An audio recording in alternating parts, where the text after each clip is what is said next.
Mas vamos à palavra de hoje. Estou aqui com a Bíblia aberta em Hebreus, capítulo de número 11.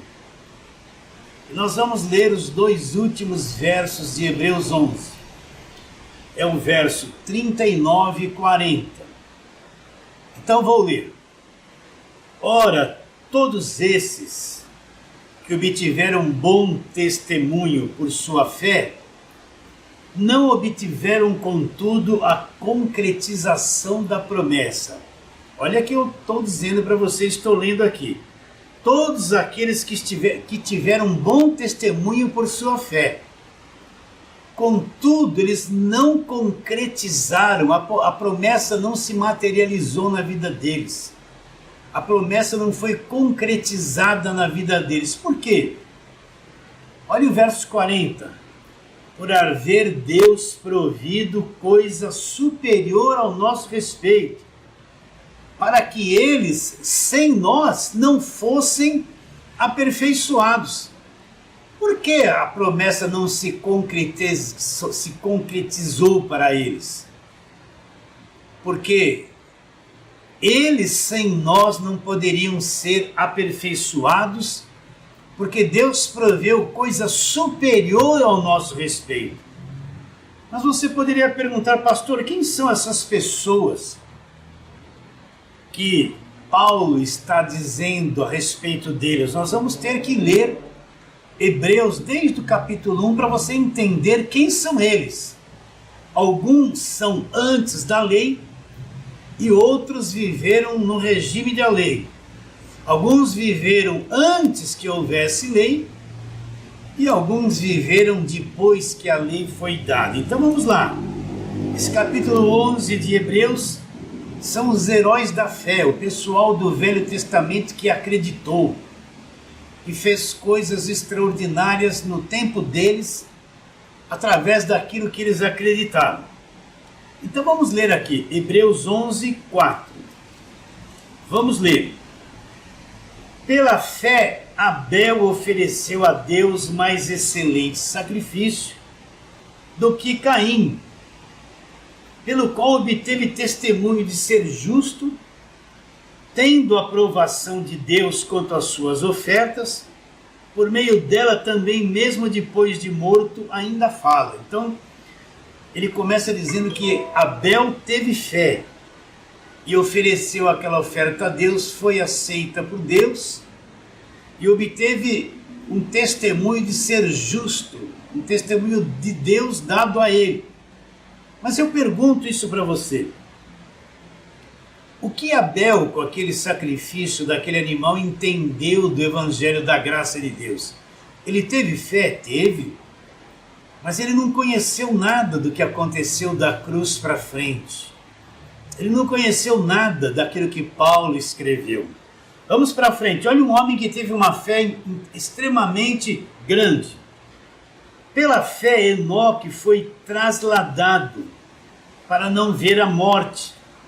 Não foi achado porque Deus o trasladara, pois antes da sua trasladação, obteve testemunho de ter agradado a Deus. Olha que coisa interessante, Enoque foi trasladado, ele não morreu, ele foi levado para a presença de Deus vivo. Ele teve uma fé extraordinária, ele não provou a morte. Mas eu te pergunto, o que Enoque, que teve uma fé que levou ele vivo para o céu, sem ver a morte, entendeu do evangelho da graça de Deus? Entendeu das cartas de Paulo? Não entendeu nada, não conheceu nada a respeito do evangelho da graça de Deus. Vamos em frente. Pela fé, Noé, devidamente instruído acerca dos acontecimentos que ainda não se viam, sendo temente a Deus, aparelhou uma arca para a salvação da sua casa, pela qual condenou o mundo e se tornou herdeiro da justiça que vem pela fé.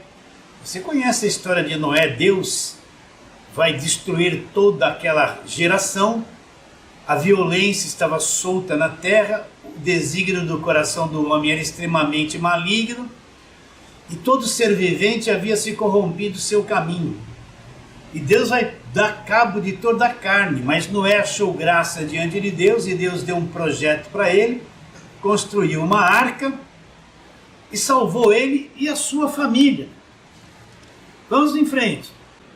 Pela fé, Abraão, quando chamado, obedeceu a fim de ir para um lugar que deveria receber por herança e partiu sem saber para onde ia.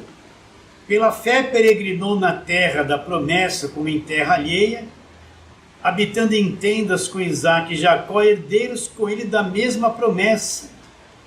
Vamos em frente. Pela fé Abraão, quando posto à prova, ofereceu Isaque, estava para sacrificar o seu filho unigênito, quando acolheu alegremente as promessas a quem se tinha dito: em Isaque será chamada a tua descendência, porque considerou que Deus era poderoso até para ressuscitá-lo dentre os mortos, de onde também, figuradamente, o recobrou. Agora eu te faço uma pergunta. Abraão ouviu a voz de Deus, largou a sua parentela, foi por um caminho da terra prometida sem saber para onde ia, quase sacrificou Isaque. Abraão teve fé, ele teve fé. Mas eu te pergunto, o que Abraão entendeu do Evangelho da Graça de Deus? Ele tinha uma promessa, que através dele seria bendita todas as famílias da terra. E é só isso que ele enxergou, ele não entendeu nada do Evangelho da Graça de Deus. Vamos agora ver Moisés. Pela fé, Moisés, apenas nascido, foi ocultado por seus pais durante 3 meses, porque viram que a criança era formosa. Também não ficaram amedrontado pelo decreto do rei. Pela fé, Moisés, quando já homem feito, recusou ser chamado filho da filha de Faraó, preferindo ser maltratado junto com o povo de Deus, a usufruir prazeres transitórios do pecado, porquanto considerou o opróbrio de Cristo por maiores riquezas do que os tesouros do Egito, porque contemplava o galardão. Pela fé ele abandonou o Egito, não ficando amedrontado com a cólera do rei, antes permaneceu firme como quem vê aquele que é invisível. Pela fé celebrou a Páscoa e o derramamento do sangue para que o exterminador não tocasse nos primogênitos dos israelitas. Pela fé atravessaram o mar vermelho como por terra seca. Tentando-os, os egípcios foram tragados de todo. Moisés fez todas essas coisas maravilhosas. Moisés teve fé, mas é claro que ele teve fé. Ele teve uma fé extraordinária, mas eu pergunto isso para você. O que Moisés entendeu das cartas de Paulo do Evangelho da Graça de Deus? Ele não entendeu nada. Cristo viria milhares de anos depois e estabeleceria no seu sangue uma nova aliança. Ele não entendeu nada, ele recebeu a lei dada por Deus, recebeu a lei e parou por aí. Agora vamos ver o pessoal que esse texto se refere depois da lei, quando a lei já havia sido dada. Pela fé ruíram as muralhas de Jericó, depois de rodeadas por 7 dias. Olha aqui uma passagem que todo mundo usa para fazer campanha para derrubar muralhas. Está dizendo que pela fé eles derrubaram a muralha de Jericó, depois de rodeadas 7 dias. Quem era a liderança deles até então? Era Josué. Josué recebeu uma estratégia de rodear a cidade. Eles rodearam a cidade 7 dias e no 7º dia 7 vezes. E as muralhas ruíram, eles tomaram a cidade. Foi maravilhoso isso? Foi maravilhoso. Mas eu te pergunto, o que Josué entendeu do Evangelho da Graça de Deus? Ele teve fé? Ele teve fé. Qual era o foco dele? Entrar na terra prometida. Ele não foi além disso. O que ele entendeu da morte de Cristo na cruz, do sangue derramado, da nova aliança, do Evangelho da Graça de Deus, ele não entendeu nada. Porque isso iria acontecer milhares de anos depois do período de vida dele aqui na terra. Continuando. Pela fé, Raabe a meretriz Pela fé, Raabe a meretriz não foi destruída com os desobedientes, porque acolheu em paz os espias E que direi mais? Certamente me faltará tempo necessário para referir a respeito de Gideão, de Baraque, de Sansão, de Davi, de Samuel e dos profetas. Ele cita todos esses heróis da fé do Velho Testamento. Ele cita aqui Gideão. Quantas campanhas que se fazem dos 300 de Gideão, não é verdade? Fala sobre Sansão. Sansão tinha um voto de Nazireu, não podia cortar o cabelo, a sua força estava nesse voto que ele fez com Deus. Ele venceu muitos filisteus, fez coisas extraordinárias. Depois ele fala até de Davi. Davi era um homem segundo o coração de Deus, derrubou e matou o gigante Golias, teve vitórias extraordinárias. Depois ele fala de Sansão, de Davi, de Samuel e de todos os profetas do Velho Testamento.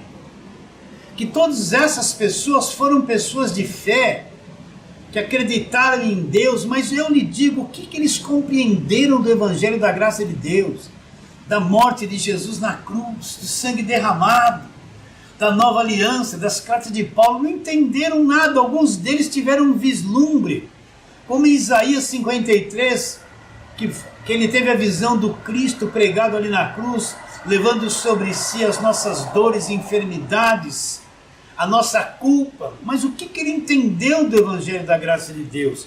Essa é a pergunta. Depois ele diz: por meio da fé subjugaram reinos, praticaram justiça, obtiveram promessas, fecharam boca dos leões. Quem que fechou boca dos leões? Não foi Daniel?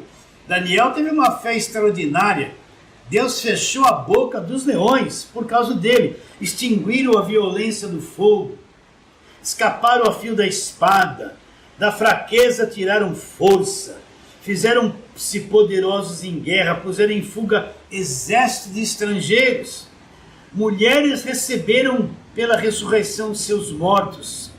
Alguns foram torturados, não aceitando o seu resgate para obterem superior ressurreição. Outros, por sua vez, passaram pela prova de escárnios, açoites, sim, até de algemas e prisões. Foram apedrejados, provados, cerrados pelo meio, mortos a fio da espada. Andaram peregrinos, vestidos de pele de ovelhas e de cabras, necessitados, aflitos, maltratados, homens dos quais o mundo não era digno, errante pelos desertos e montes, pelas covas, pelos antros da terra. Olha quanto personagem esse capítulo 11 de Hebreus fala. Quase todos os personagens do Velho Testamento. Aqueles que viveram antes da lei e aqueles que viveram no regime da lei. Todos esses tiveram fé, fizeram coisas extraordinárias por meio da sua fé. É claro que fizeram, por isso que eles estão aqui no capítulo 11 de Hebreus, são os heróis da fé. Mas agora nós chegamos no texto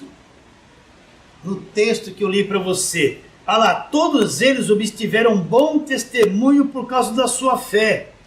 Contudo, não obtiveram a concretização da promessa. Eles tiveram fé maravilhosa do Velho Testamento, tiveram. Mas a promessa que Deus fez para ele não se concretizou, não se materializou. Eles morreram todos sem alcançar a promessa. Por que isso aconteceu com eles? Por haver Deus provido coisa superior ao nosso respeito. Por que eles não alcançaram as promessas se eles tiveram fé? Porque Deus proveu coisas superiores ao nosso respeito, nós que vivemos depois da cruz, nós que conhecemos o Evangelho da graça de Deus. Eles não alcançaram a concretização da promessa porque Deus proveu para nós coisas superiores. Você acredita nisso? Aí ele diz, para que eles sem nós não fossem aperfeiçoados, dando a entender o quê? Que para eles serem aperfeiçoados, eles dependiam de nós, da nossa existência, do nosso tempo. Então toda aquela gente creu, os que viveram antes da lei e depois da lei. Mas a promessa não se concretizou na vida deles. Você entende o que eu estou dizendo? Eles fizeram coisas extraordinárias, fizeram, mas a promessa não se concretizou na vida deles. Por isso que eu digo para você, é grande engano pegar a igreja e querer voltar a igreja para o Velho Testamento, para a igreja ter o mesmo tipo de fé que toda aquela gente teve. No Velho Testamento eles creram em Deus, creram, mas eles não conheceram o Evangelho da graça de Deus. Eles nunca entenderam, pela graça sois salvos mediante a fé. Isto não vem de vós, é um dom de Deus. Não vem de obras para que ninguém se glorie. Eles tiveram fé,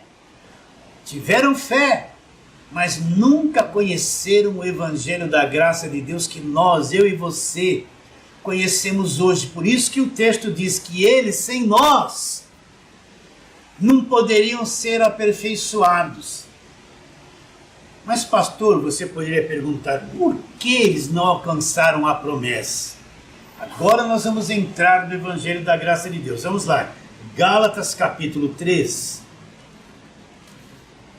Gálatas capítulo número 3. Nós vamos ler o verso 16, uma revelação que Paulo tem a respeito de Jesus Cristo. Ora, Gálatas 3:16. Ora, as promessas foram feitas a Abraão e ao seu descendente, no singular. E não diz aos descendentes como se falando de muitos, porém como de um só, ao teu descendente, que é o quê? Cristo. Olha o que Paulo revela. Por que o pessoal do Velho Testamento não se materializou a promessa na vida deles? Porque a promessa viria através de um descendente. A promessa viria através de Jesus Cristo. A promessa não poderia vir de outra maneira. A promessa viria através de um descendente, e esse descendente é Jesus Cristo.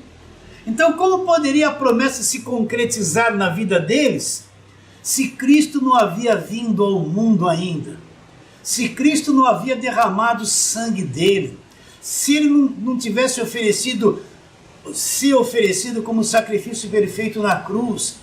A promessa nunca se concretizaria. Por quê? Porque através de Cristo, ele seria aquele que traria a promessa que foi feita a Abraão. Em ti, Abraão, serão abençoadas todas as famílias da terra.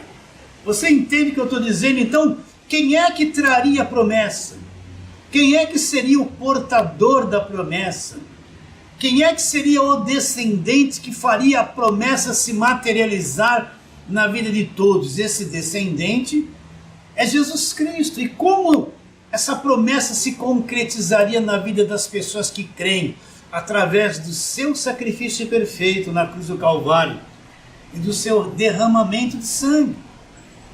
Você entende isso? Então Cristo é aquele que viria. Ele é o descendente que cumpriria aquela promessa feita a Abraão, que através deste descendente, todas as famílias da terra seriam abençoadas. E como as famílias da terra seriam abençoadas? Através do conhecimento do Evangelho da graça de Deus.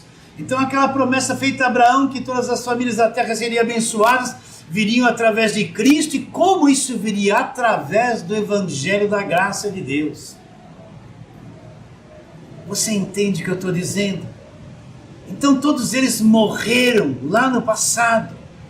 Morreram na fé, mas não viram a promessa se concretizar, porque Cristo não havia vindo ainda. E ele seria aquele que seria o portador da promessa para abençoar todas as famílias da terra. Agora nós vivemos num outro tempo. Nós vivemos depois da cruz. O Evangelho já se manifestou. Cristo já veio. Por isso que eles no passado, sem nós, não poderiam ser aperfeiçoados.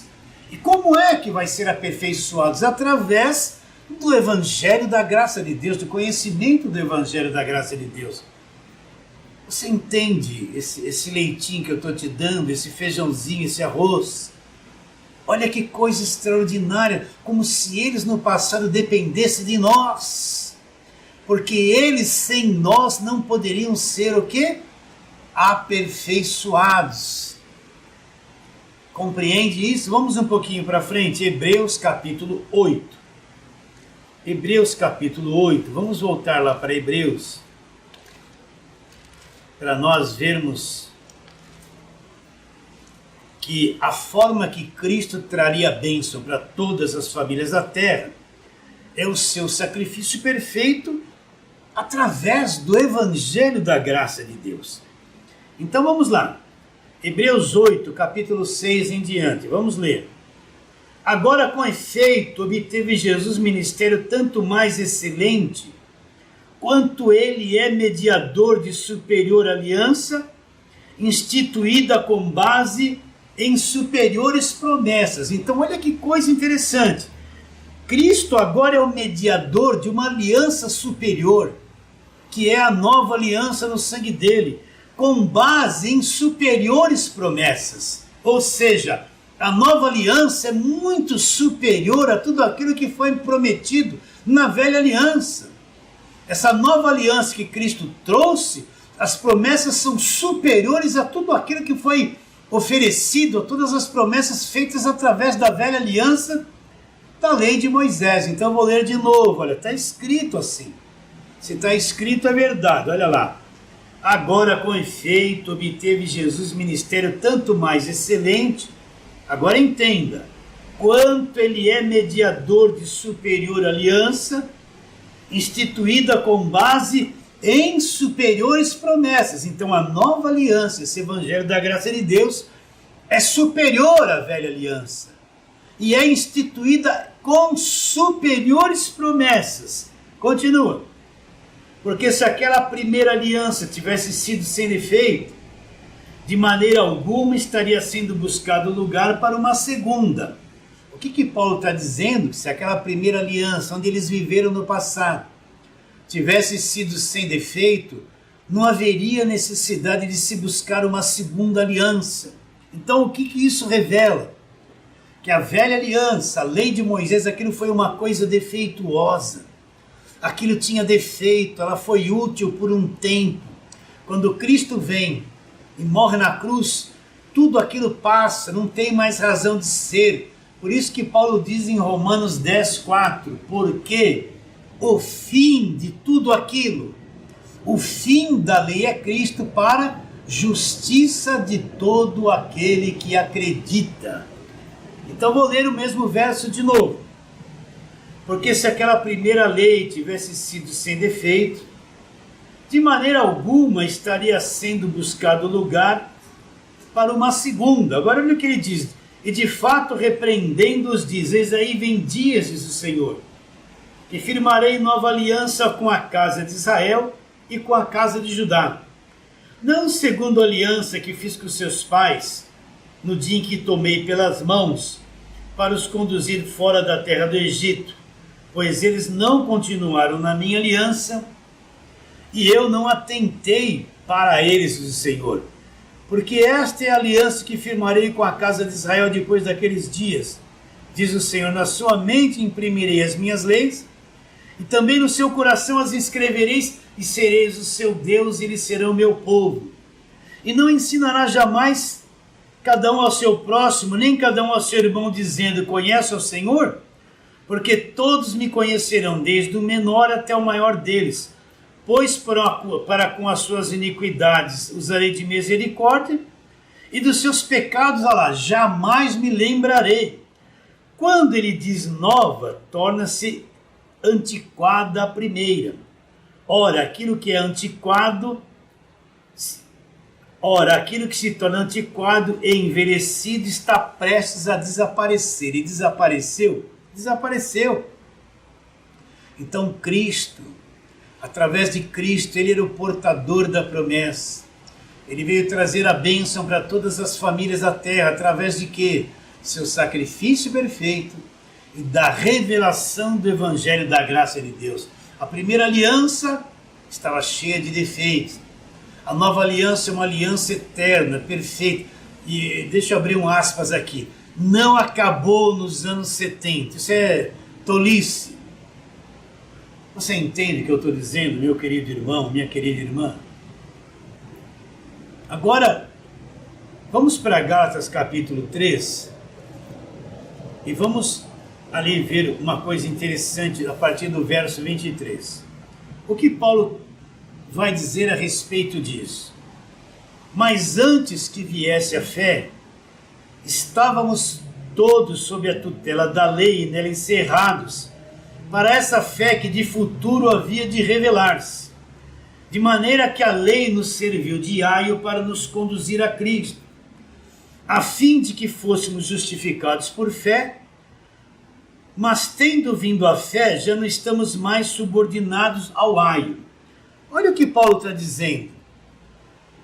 Ele está dizendo, antes que viesse a fé, estávamos sob a tutela da lei e nela encerrados, para essa fé que de futuro havia de se manifestar. Você poderia perguntar, mas é estranho Paulo dizer, antes que viesse a fé, que uma fé diferente, uma fé nova estava para se manifestar. Aquele povo todo do Velho Testamento acreditou, se eles tiveram fé, eles acreditaram, mas eles não conheceram o Evangelho da graça de Deus.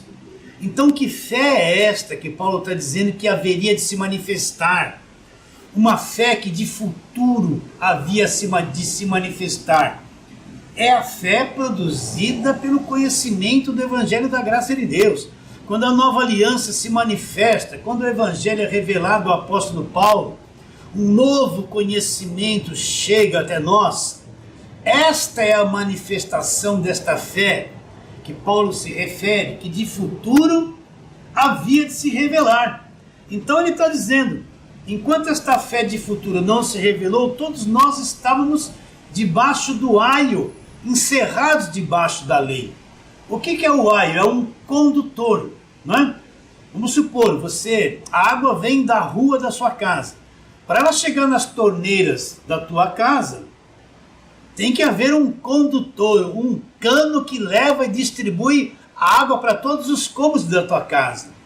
Se não houver o condutor, ainda que a água venha na rua, ela não pode ser distribuída nos cômodos da tua casa, porque não tem um condutor que leva e distribui a água como tem que ser distribuído.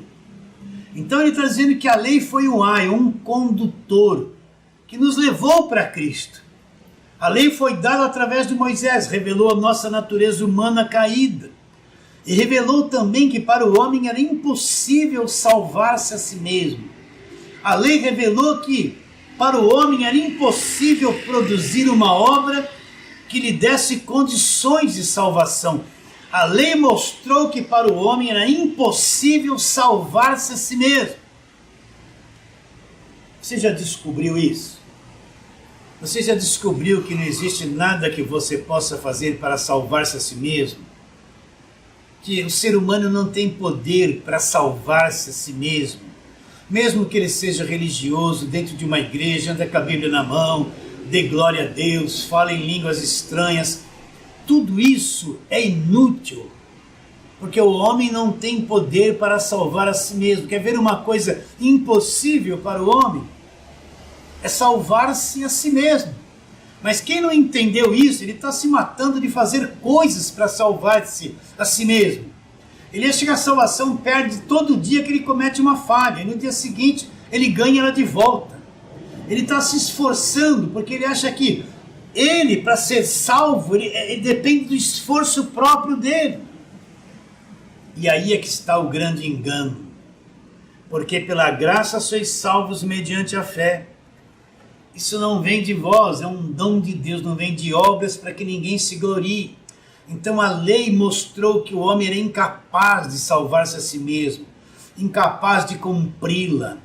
O homem era incapaz de se relacionar com a lei, porque ele estava preso numa natureza terrena e fazia todas as coisas contrárias à lei. Então a própria lei nos empurrou para Cristo, foi um condutor. Quando essa nova fé vem, essa fé pelo conhecimento, do Evangelho da graça de Deus. Ela vem, entende? Cristo, a lei nos empurrou para Cristo, porque para a lei era impossível ter poder para salvar o homem, porque o homem não conseguia cumprir a própria lei. Por isso que a lei se tornou o ministério da morte e o ministério da condenação. Então vamos ler esse texto com calma novamente. Antes que viesse a fé, vou fazer a mesma pergunta. Que fé é essa que Paulo está dizendo? Que estava para vir. O povo do Velho Testamento não acreditou, não tiveram fé. Nós lemos Hebreus 11 quase inteiro. Eles tiveram fé, mas eles não conheceram nada do Evangelho da graça de Deus. A fé que eles tiveram foi uma fé daquele tempo. Eles não conheceram o Evangelho da graça de Deus. Que fé é essa que Paulo está dizendo que havia de vir? Um novo conhecimento chegou através do sacrifício de Cristo na cruz. Uma nova aliança foi instituída. Um novo conhecimento chegou. Uma nova revelação chegou, que é o Evangelho da graça de Deus. De maneira, vamos ler de novo, mas antes que viesse a fé, estávamos sob a tutela da lei, nela encerrados, para essa fé que de futuro havia de revelar-se, de maneira que a lei nos serviu de condutor para Cristo, a fim de que justificados pela fé, a fim de que fôssemos justificados pela fé.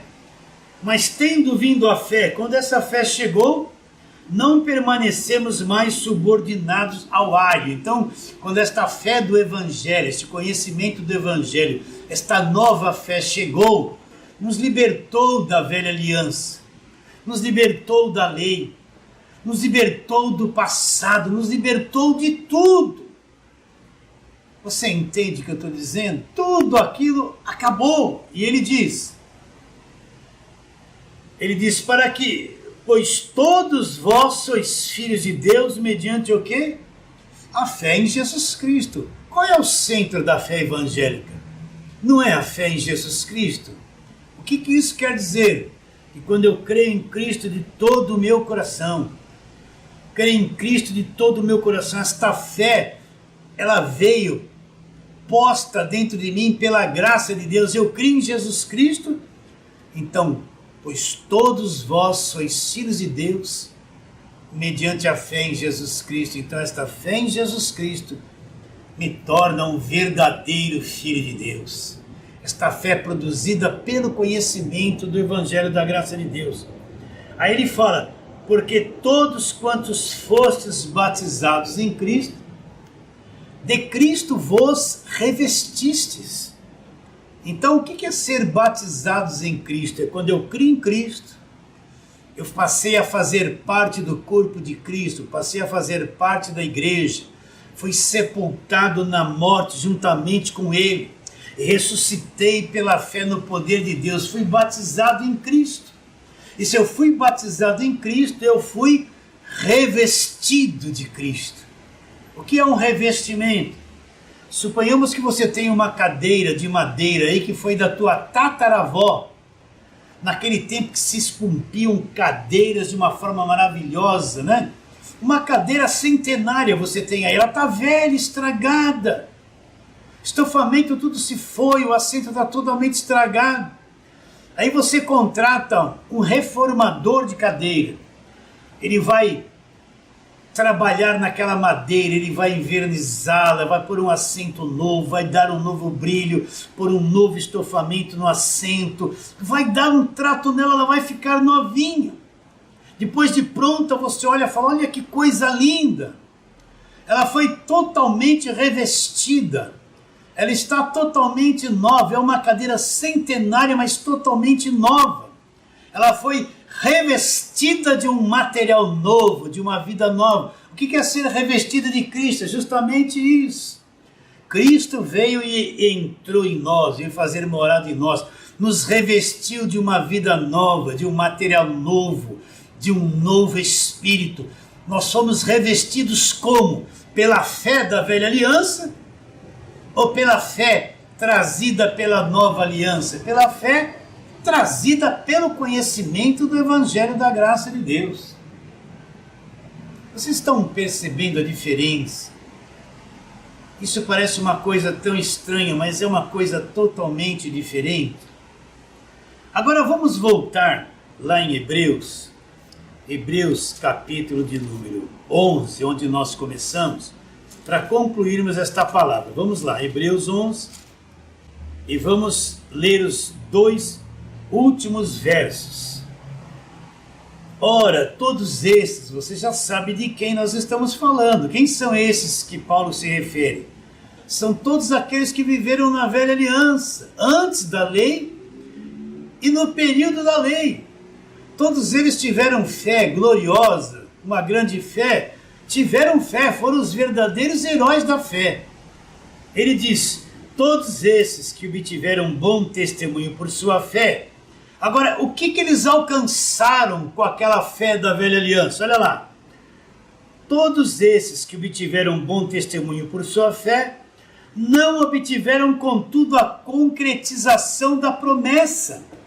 Eles creram, mas a promessa de Deus feita para eles não se concretizou. Eles morreram todos na velha aliança sem ver a concretização da promessa. Porque essa promessa se concretizaria com a vinda de Cristo e com a revelação do Evangelho da graça de Deus. Vou ler de novo, tenha paciência. Ora, todos esses que obtiveram bom testemunho por sua fé, não obtiveram, contudo, a concretização da promessa. Quem são esses? Todos os heróis da fé da velha aliança. Por haver Deus provido coisa superior ao nosso respeito. Olha o que Paulo está dizendo, por haver Deus provido coisa superior ao nosso respeito, para que eles do passado, sem nós, não fossem aperfeiçoados. O que isso quer dizer? Como se eles dependessem de nós que somos da nova aliança, para serem aperfeiçoados. Você entende que coisa gloriosa é isso? Olha, eu vou ler com calma de novo, tenha paciência. Ora, todos esses que obtiveram bom testemunho por sua fé, quem são eles? Os que viveram lá no passado, na velha aliança. Não obtiveram, contudo, a concretização da promessa. Eles morreram sem ver a promessa se concretizar, porque essa promessa viria através de Cristo. Por haver Deus provido coisa superior ao nosso respeito, para que eles do passado, sem nós, não fossem aperfeiçoados. Por que eles do passado, sem nós, não fossem aperfeiçoados? Porque nós somos o pessoal do Evangelho da graça de Deus. O Evangelho para nós já foi revelado, nós já vivemos numa nova aliança. Então, como se eles dependessem de nós, para que a promessa fosse concretizada na vida deles. Você entendeu isso, meus irmãos? Você entendeu que coisa gloriosa é viver na nova aliança, viver o Evangelho da graça de Deus? Viver essa fé produzida pelo Evangelho da graça de Deus? Isso é coisa extraordinária. Então, quanto mais eu me aprofundar neste Evangelho, neste conhecimento, eu preciso estudar cada carta de Paulo, detalhe por detalhe, para o Espírito de Deus implantar dentro de mim o Evangelho da graça de Deus, enraizar essas verdades dentro de mim. E o resultado disso é que eu vou ter uma visão muito profunda de Deus, uma visão muito profunda da graça de Deus, uma visão profunda dos lugares celestiais, da vida eterna que já está dentro de nós, e nós ainda iremos entrar numa nova dimensão de vida. O mundo invisível será mais claro para mim, mais real para mim. E a consequência disso é que eu vou viver na verdadeira liberdade do Evangelho da graça de Deus, liberto da religião evangélica, liberto da lei, liberto da velha aliança, liberto das campanhas, dos votos, dos sacrifícios, sobe monte, desce monte, libertos da superstição que invadiu nem todas, mas a maior parte das igrejas que se dizem evangélicas. Recebe a palavra de hoje, nós vamos ficando por aqui. Foi uma alegria estar com todos vocês, vou me despedindo dizendo isso. A sua vida vale mais que o mundo inteiro.